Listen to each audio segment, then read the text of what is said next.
ఎవ్వరు ఎన్ని శాపనార్థాలు పెట్టినా పిల్లి శాపనార్థాలకు ఉట్టి తెగిపడదు. ఉట్టి మీద పాలుంటే పిల్లి కింద కూర్చొని శాపనార్థాలు పెడతాంటే ఆ ఉట్టి తెగి పడిపోను, ఆ కుండ వలిగిపోను అని. అట్లనే ఇవాళ బీఆర్ఎస్ వాళ్ళు పిల్లి శాపనార్థాలు పెడుతురు. ఈ ప్రభుత్వం పడిపోతుంది, రేవంత్ రెడ్డి అయిపోతాడని. ఎక్కడికి పోని 8 ఏళ్ళు ఉంటుంది మా ప్రభుత్వం.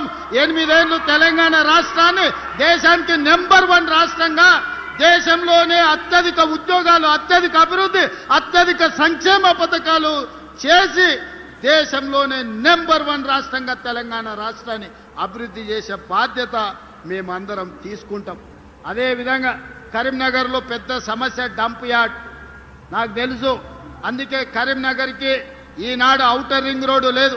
హైదరాబాద్ అభివృద్ధి చెందడానికి ప్రధానమైన కారణం ఔటర్ రింగ్ రోడ్డు, అంతర్జాతీయ ఎయిర్పోర్ట్.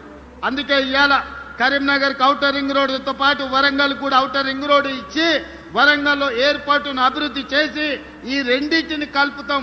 జంట నగరాలలాగా కరీంనగర్ను, వరంగల్ని అభివృద్ధి చేసి ఈ రెండింటి మధ్యలో ఒక పెద్ద డంపింగ్ యార్డ్ తీసుకొచ్చి అక్కడ విద్యుత్తు ఉత్పత్తి చేసి ఒక దేశానికి ఆదర్శంగా ఉండే మున్సిపల్ కార్పొరేషన్స్ గా వరంగల్ అండ్ కరీంనగర్ని తీర్చిదిద్దుతాం.